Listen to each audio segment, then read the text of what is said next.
So guys, you just saw me mark out all my rail bands and my tuck for the rail height.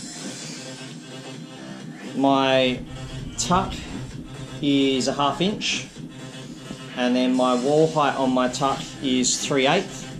Quite hard to see here, but hopefully that shows it a bit better. There we go. And then my actual rail height peak, that is 1.25 inches. I do 1.25 inches on such a thick board, otherwise it'll be a very pinched style rail. And then we'll mark out our rail bands, and that'll determine how much roll and blend into the deck, or whether we bring the volume right out to the side of the rail.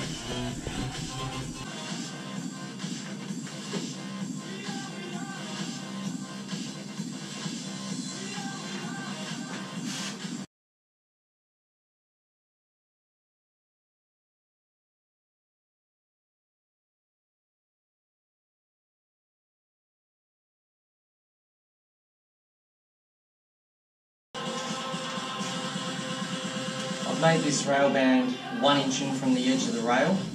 My next band's probably going to be about 3 inches, and then I'll blend the two to roll it in. I don't want a 2-inch band and a 4-inch band, because then it'll be a very rolled deck and I'll lose some of that volume that we're looking for in this board. But at the same time, I don't want it to feel thick and chunky, so we'll go with this. My first cut will be quite steep and angular, then my next cut will blend the two, and then I'll blend all of that out.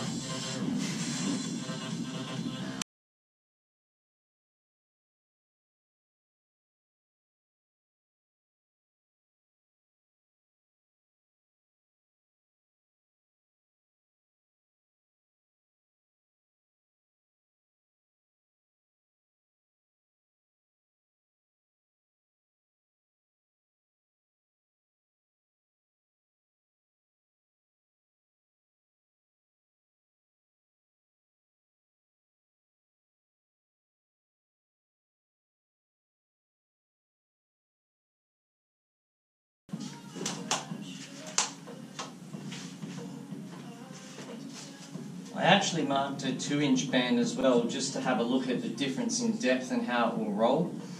I think I'm going to stick with my 1 inch and my 3 inch.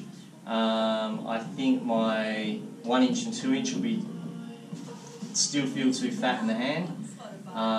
If I went 2 inch and 4 inch, then we'd have a very, very rolled deck. But we want this board to have volume. We don't want it to feel too heavy and chunky, but just have to find that middle ground and that blend.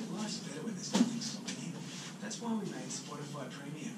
No ads means your music's not interrupted, so you can keep going and going. Now, if you're like me and follow Kazuma on Instagram, he's proven there's many different ways to cut rail bands. You could use your surf forms, obviously working nose to tail, backwards and forwards, just getting the cuts right. You could use sandpaper on a block. You could use a hacksaw blade, literally cutting along, but beware, they are quite flexible. Kazuma's even used a Stanley blade. Again, has to be sharp, otherwise you'll tear the foam, and they are flexy, so you have to be careful you don't end up bending the blade and gouging below what you want your rail band line to be. Alternatively, you can use a sander with a hard pad, just obviously take it quite careful. A belt sander works, or a plane. I don't have an on-the-fly plane, so I set my depth at 1 or 2 mil, maybe even 3, depending on how much I need to take off. I'll start from the middle, and then I'll gradually work out as I'm getting to the thinner areas of my cut. I get it close, and then I always come back with a hard block and just clean it up so that it's symmetrical and square, and I like how it looks and flows. That's just my way of doing it.